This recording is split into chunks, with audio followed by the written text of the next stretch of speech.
PowerPoint para poder desarrollar el tema con mayor profundidad.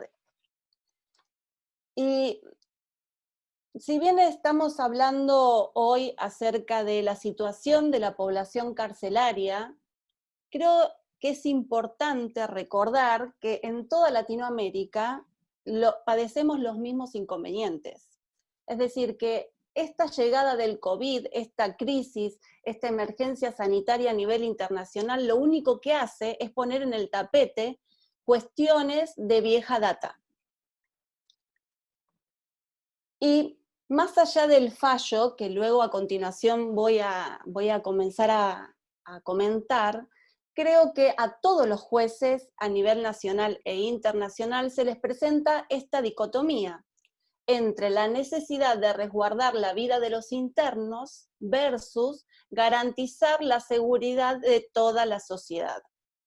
Por eso, al igual que sucede en Colombia y en otros países de Latinoamérica, los jueces son muy reacios a brindar medidas alternativas a la prisión.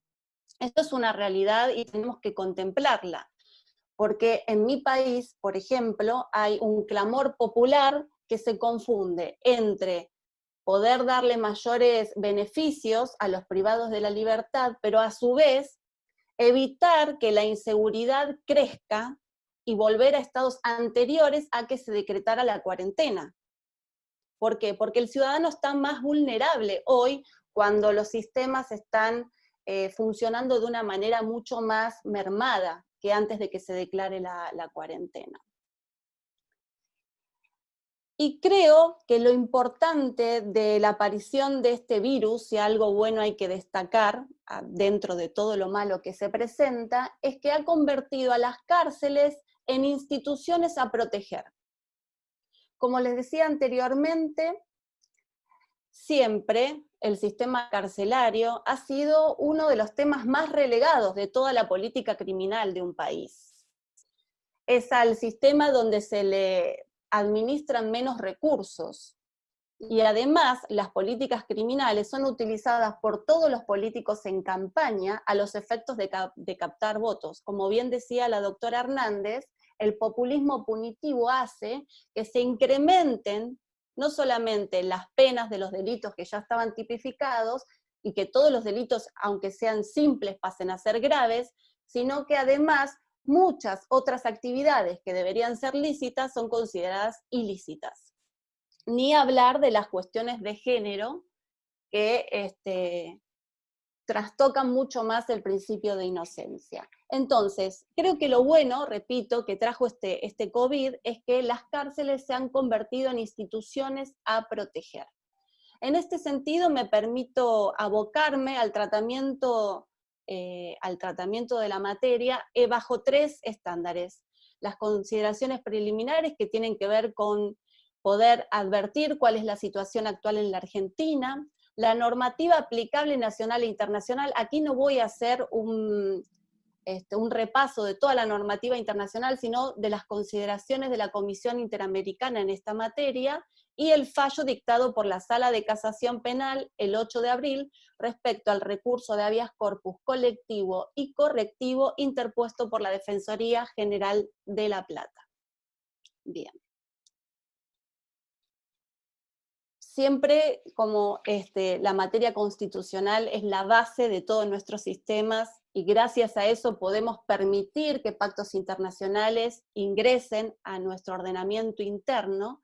En este sentido me permito recordar lo que establece nuestro artículo 18, que establece las garantías procesales más importantes, pero en cuanto a la materia aquí bajo estudio dice lo siguiente: las cárceles de la nación serán sanas y limpias, para seguridad y no para el castigo de los reos detenidos en ella. Toda medida que a pretexto de precaución conduzca a mortificarlos más allá de lo que aquella exija, hará responsable al juez que lo autorice. ¿Qué implica esto? ¿Qué obligaciones trae para todo magistrado ante una situación de emergencia como la que estamos viviendo? El encierro de por sí ya es un suficiente castigo, no hay que agravar las condiciones de detención porque eso es mortificarlos más allá de lo que la norma constitucional y la dignidad de las personas puede tolerar. Esa es la expresión de máxima, ese es el objetivo, es el ideal, pero sin embargo, esto es lo que sucede en las cárceles de Argentina. Esto refleja el hacinamiento, las cuestiones de insalubridad, los padecimientos que los internos padecen todos los días de su vida mientras dure su pena de prisión. Como pueden ver, estas condiciones insalubres no solamente generan problemas de descanso o higiénicos, sino que además ponen en riesgo la salud física y sexual de los internos. Veamos entonces un poco los números. Primero los datos, se dice en mi país. El Servicio Penitenciario Federal, que es aquel donde están alojados internos que han cometido o que están imputados por delitos federales, léase narcotráfico, trata de personas, tráfico de personas, contrabando y tantos otros, es el servicio penitenciario que dentro de la República Argentina mejor funciona y que tiene sus sedes a lo largo y el ancho de todo el país. En mi calidad de abogada defensora tuve la oportunidad de litigar en materia federal y he visitado varias cárceles del interior y puedo decir que estas están en mejores condiciones que la del servicio penitenciario provincial. Pero igualmente los datos son muy interesantes porque tenemos una población alojada al 31 de diciembre del 2019 de 12.795 internos, es decir, que se excede la capacidad operativa, las plazas disponibles, en un 100,80%. De estas personas privadas de la libertad, otro dato muy interesante es que procesados, la cantidad de personas procesadas, es decir, sin condena, no hablamos de condena firme, pero sin condena, es del 53,71%. Es decir, que más de la mitad de las personas, no solamente se viola el principio de presunción de inocencia, debido proceso y tantas otras, más de la mitad de las personas está mezclada con personas sobre las cuales sí se ha establecido la culpabilidad sobre los hechos imputados. Esto obviamente acrecienta el riesgo de los que deben ser considerados inocentes. Pero hablemos también de la situación carcelaria del Servicio Penitenciario Bonaerense, que es el lugar donde este fallo se emitió. La provincia de Buenos Aires es tan grande como 10 países de los más importantes de Europa. En extensión territorial es inmensa. Y es la provincia donde se concentra el 39% de la población total de mi país. Con lo cual es una provincia que es capitalizada por todos los candidatos, porque quien gana en la provincia de Buenos Aires gana en todo el territorio nacional las elecciones. De ahí la importancia, y ustedes me dirán, entonces debe ser la provincia que mejores cuidados o sistemas carcelarios posee. Bueno, lo cierto es que no, porque el hacinamiento no solamente está dentro de las cárceles, sino también en las comisarías. Esta es una fotografía que retrata cómo personas que han sido detenidas, ya sea en flagrancia o no, son alojadas en la comisaría. No hablemos de que ninguna de ellas tiene un colchón, ni tiene un baño disponible para poder realizar sus necesidades. El hacinamiento es absoluto. Veamos, de 23.400 plazas hay 45.000 detenidos, es decir, el doble de lo que su capacidad puede administrar. Y además de todo eso, hay 4.109 personas alojadas en comisarías. Realmente una situación absolutamente denigrante, deplorable, inhumana, que ya ha sido advertida y luego vamos a comentar en otros fallos. Y en este panorama llega nuestro amigo, el COVID-19, con todos los riesgos que genera. Sabemos que es mortal en virtud de su capacidad de contagio, de que todavía no sabemos cuál es la forma en la cual se transmite el virus. Hay ciertas indicaciones, pero todavía no sabemos toda la verdad de lo nocivo que es este virus. En este contexto de hacinamiento llega el virus a la Argentina y a la población carcelaria de Latinoamérica. A partir de la llegada del COVID-19 se impusieron ciertas pautas. El distanciamiento social, preventivo y obligatorio, la obligación de mantener una distancia física que en principio se decía que tendría que ser de 1 metro, ahora es de 2, cuestiones higiénicas que tienen que ver con el lavado constante de manos, el uso de jabón, de lavandina, y obviamente mantener el distanciamiento social. Solamente pocas personas, que son las que están en un listado de profesionales excluidos, pueden salir de sus hogares. Hoy, todos en la Argentina vivimos en una situación de privación de la libertad, si de alguna manera se lo quiere decir, y sobre esto también he escrito al respecto, porque el Poder Ejecutivo aprovecha esta anormalidad para dictar sendos decretos que no lograron el contralor de los otros poderes del Estado. Bien, entonces, bajo este panorama de hacinamiento, de insalubridad y con la llegada del COVID, varias preguntas entonces se nos plantea ante esta situación de emergencia. Una de ellas puede ser, ¿es posible guardar las distancias mínimas interpersonales en las condiciones de hacinamiento que actualmente padecen los internos? Bueno, la respuesta claramente es no. En virtud de las imágenes que les he ofrecido, ya ven que guardar distancia mínima es imposible. ¿Las condiciones los hacen más vulnerables al contagio? Y la respuesta es sí, obviamente. No vamos a pensar que tienen los elementos de higiene necesarios para evitar transmitir el virus con el mero contacto. ¿Qué pasará cuando la pandemia alcance su pico de contagio, que se avisora para mayo, junio y julio? Hay riesgos de que las personas en prisión comiencen a tomar medidas de fuerza, y sí, ya están tomando medidas de fuerza de las cuales voy a hacer referencia a continuación. La justicia podrá llegar a tiempo, digo alguna vez, pero en esta oportunidad, ¿podrá llegar a tiempo? Bueno, esto es lo que vamos a analizar a continuación.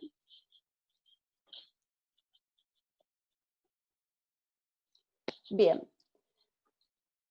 Dentro de este enfoque, entonces, llegan los informes y recomendaciones que ha hecho la Corte Interamericana de Derechos Humanos, la Comisión, a todos los estados partes. ¿Y qué dicen? Sabemos que tienen que hacer un gran esfuerzo para descongestionar las unidades penitenciarias y las comisarías a través de la aplicación de alternativas a la prisión, que permitan garantizar la vigencia de los derechos humanos a toda persona. Por lo tanto, deberán reexaminar las prisiones preventivas, porque el problema, por un lado, son los condenados, pero por el otro, la cantidad, dijimos, el 53% de las personas son privadas de la libertad sin condena. Bueno, revisen, por favor, le dice a los jueces de todos los países, de los estados signatarios, revisen esta situación para descomprimir el sistema carcelario.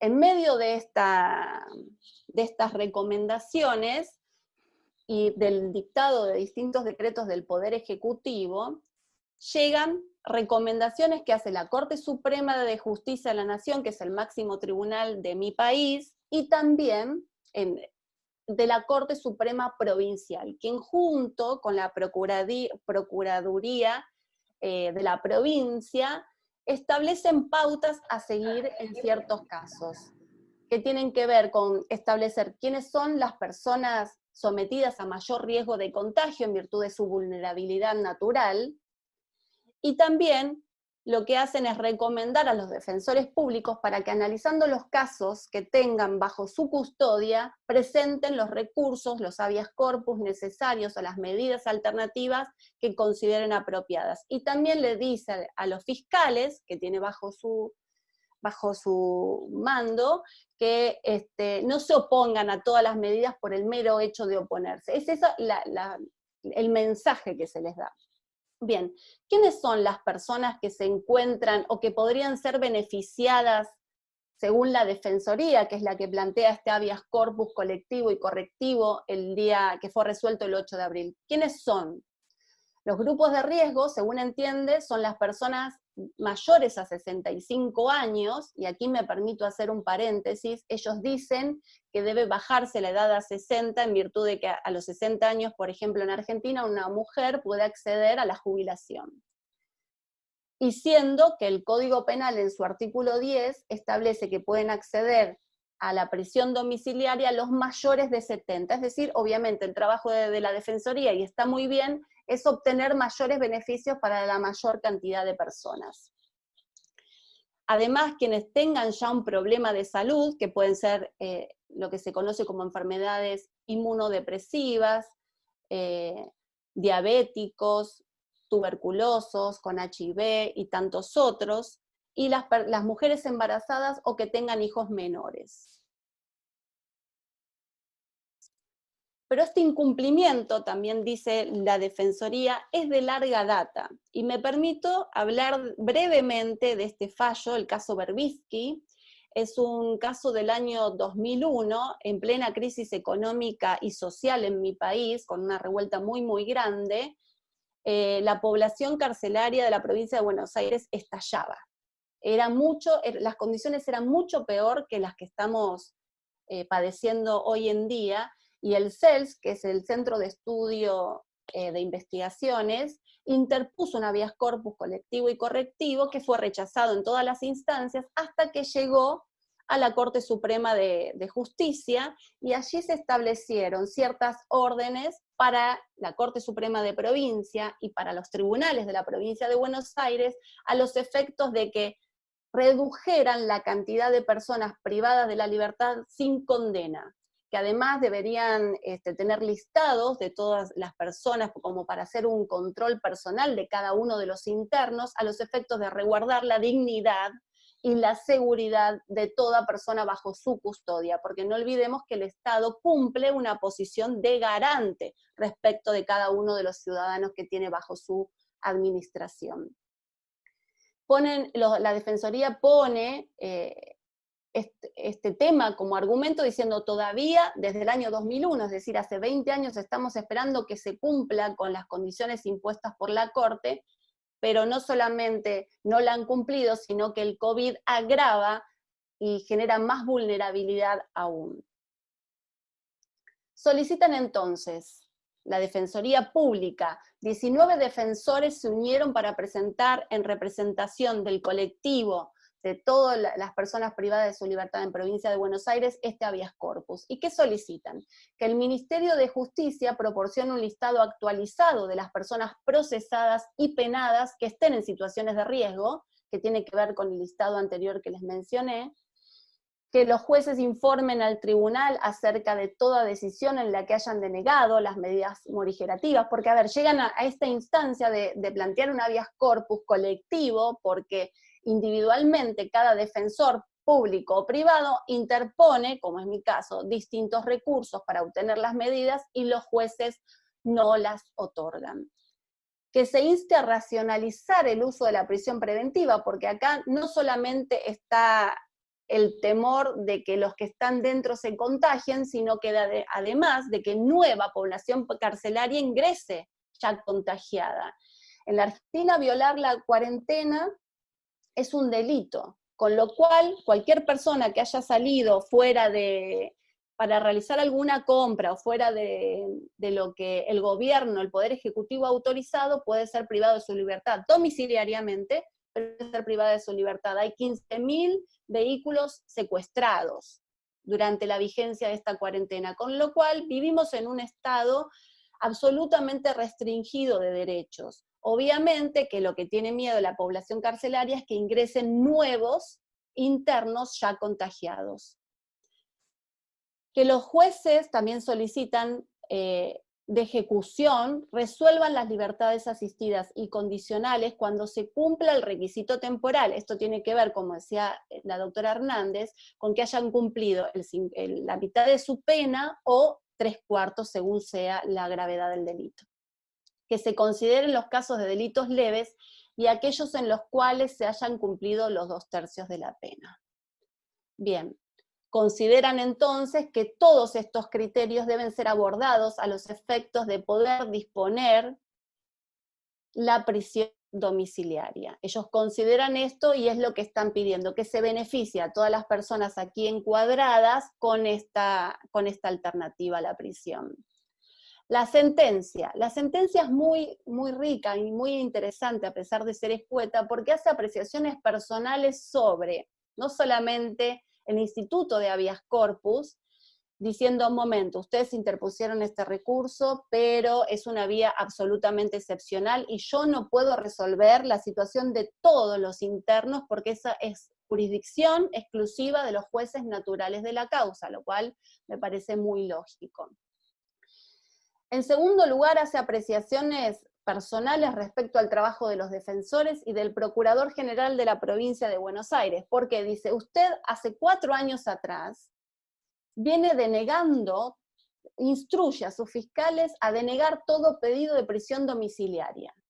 Y ustedes, defensores, tampoco han recurrido todas las medidas que se les han rechazado. Ahora vienen a solicitar esta medida extraordinaria cuando ustedes mismos las han causado. Ustedes mismos, con su negligencia, han causado la superpoblación en la provincia de Buenos Aires. Un llamadito de atención, digamos. También habla del carácter extrajurídico y no vinculante de las resoluciones que citó la Defensoría y que tienen que ver con casos que se han resuelto en otros países. Reconoce que la pandemia nos coloca ante una situación extraordinaria que habilita la instancia excepcional, qué bueno que se dio cuenta.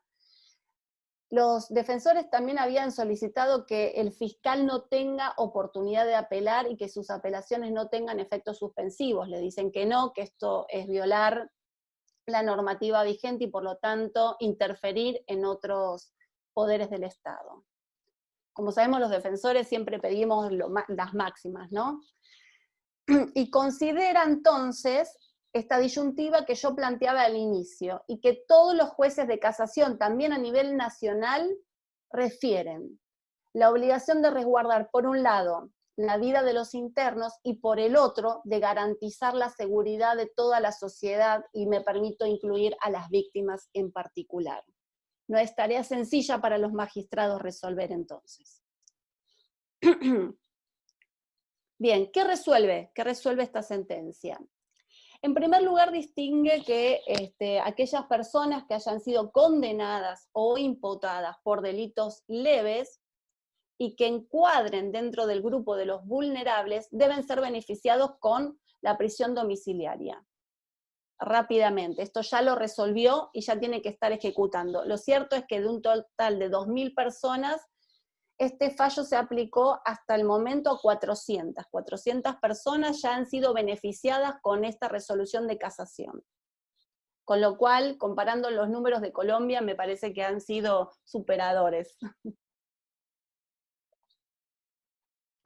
En segundo lugar, analiza la situación de aquellas personas condenadas o imputadas por delitos graves, estableciendo la posibilidad de dictar arresto domiciliario, pero que esta posibilidad corresponde exclusivamente al juez natural de la causa, y advirtiendo que deberá tener absoluto cuidado de proteger la integridad de la víctima.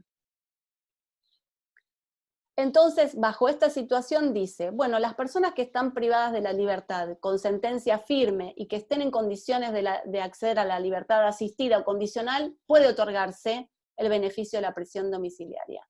Aquellos condenados sin sentencia firme y que estén pronto, por el tiempo que llevan privados de la libertad, a cumplir, a acceder a algún beneficio, también concédanselo. Y también reitera la prohibición de seguir manteniendo alojadas en comisarías a las personas mayores de 65 años. Y vuelve a alertarnos sobre las víctimas.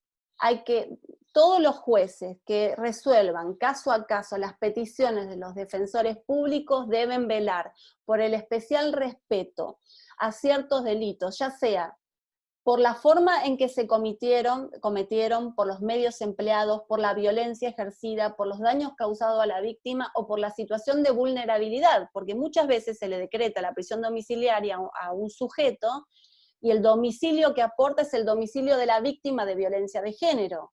Cuidado, tengan especial resguardo de las víctimas en estas situaciones concretas. Por lo tanto, lo que se sugiere en estos casos es que el domicilio del imputado o condenado sea totalmente alejado del ámbito donde la víctima se desempeña. Porque además, en la Argentina tenemos una ley que ha cambiado la historia, que es la ley 27.372, conocida como la ley de víctimas, que obliga a los jueces a notificar a las víctimas constituidas en querellante o no de la concesión de cualquier medida beneficiosa para el imputado o condenado. Por lo tanto, los jueces deben citar a la víctima, comentarle que este sujeto, el autor del delito que la damnificó, podría llegar a acceder a una prisión domiciliaria a ver qué es lo que ella manifiesta. ¿Qué pasó después? Bueno, esta es una foto que retrata lo que se vivió ayer en un penal en el barrio de Devoto, cerca de donde yo vivo acá en Capital Federal. Se produjeron distintos motines en todas las cárceles del país. Estas medidas de fuerza que yo decía que había que evitar con la llegada pronta de la justicia, realmente llegó. Ayer hubieron varios heridos, tanto internos como de la policía. Ustedes me dirán cómo puede ser que haya una cárcel que tenga en el techo chapas. Este es un lugar al que han llegado, pero no es donde ellos están. Y realmente la situación es sumamente preocupante. ¿Ellos qué reclaman? ¿Qué es lo que dicen? Y es muy justo. Nosotros hemos sido condenados a una pena de prisión y estamos dispuestos a cumplirla. Lo que no queremos es que esa pena de prisión se transforme en una pena de muerte. Tenemos miedo al contagio. Ustedes me dicen, ¿esto es lógico, es razonable? Relativamente puedo responder, porque en la Argentina solamente se ha conocido un caso en Zárate de contagio de un interno y otro de un personal del servicio penitenciario en otra zona de la provincia. Con lo cual no es que hay un gran número de contagiados, pero bueno, es una buena oportunidad para poner en el tapete esta discusión. Por suerte este motín fue calmado y se planificó para hoy una reunión entre representantes de las distintas cámaras de casación y delegados de los internos. Entonces, esta resolución, la 102.555, que fue dictada por el juez Víctor Violini, juez de la Cámara de Casación de la provincia de Buenos Aires, no se viene cumpliendo. Y volvieron a emitir una orden instando a los jueces de las instancias inferiores, jueces de ejecución y de los tribunales orales que acaten estas medidas, que las personas que son vulnerables deben acceder inmediatamente a la libertad, a la prisión domiciliaria. Pero lo cierto es que, como todo es un paradigma, hay que ver si esto se puede en la práctica llevar a cabo. En la provincia de Buenos Aires no hay dispositivos disponibles para dictar la prisión domiciliaria. Las tobilleras electrónicas no alcanzan. Actualmente hay una lista de espera, sin la situación de COVID, de 250 personas. 250 personas están esperando que haya tobilleras disponibles para poder acceder a la prisión domiciliaria. Con lo cual, el tema no es tan simple porque tiene que ver con políticas públicas y analizar hacia dónde se dirigen los recursos. Y bueno, los recursos no siempre son bien administrados. Esto es una falencia que ejercen todos los gobiernos. Y para cerrar, puedo decir entonces que podrían pensarse en otras alternativas, como podría ser la creación. Ahora, actualmente se están creando hospitales en lugares que no estaban destinados a tal fin. Por ejemplo, en lugares que eran centros de exposiciones o en lugares de militares que estaban en desuso. Bueno, también podría pensarse para cumplir con ese aislamiento obligatorio o esa distancia física requerida para evitar el contagio, en crear lugares dónde alojar a estos internos y lograr descomprimir el hacinamiento. Dentro de esa población carcelaria hay personas que están solamente imputadas y hay otras que son condenados injustamente. Hay que pensar en esto también. Hay que pensar en esos casos donde hay muchos que reclaman por su inocencia y el sistema no los ha cobijado, ya sean porque han tenido una mala defensa técnica o por otras razones, o porque no han tenido los recursos suficientes para hacer una buena investigación. Hay que contemplar estos casos también. Y me permito cerrar con una parábola denominada del juez injusto y la viuda inoportuna, que tiene que ver con un juez de antaño, hace muchos años, en una época bíblica. Este juez era déspota, era corrupto, y solamente atendía a los asuntos de las personas que podían darle algún beneficio material. Él pensaba que por encima de él no había Dios, no había hombre, no había ser alguno, y en esa condición él se manejaba. Hasta que llega esta mujer viuda. Ustedes saben que en la antigüedad la mujer viuda era la más desvalida, porque no tenía el hombre que la proteja, y era como una relegada de la sociedad, reclamándole justicia. Y tan insistente fue su reclamo, y tantas veces se presentó ante el juez para reclamar justicia, que no para darle justicia porque era su obligación, sino para que se callara, finalmente se la dio. Con esto que quiero significar que muchas veces los abogados tenemos esa función de insistir, y es nuestro trabajo profesional luchar para mejorar nuestros sistemas de justicia. Sea que representemos a la víctima o al imputado de un proceso, debemos velar por el cumplimiento de las garantías constitucionales. Hay que insistir, como hizo la viuda, a este juez corrupto hasta tanto la obtengamos. Eso es todo entonces. Gracias. Muchas gracias, doctora Débora. Sí, vamos a dar inicio a la tercera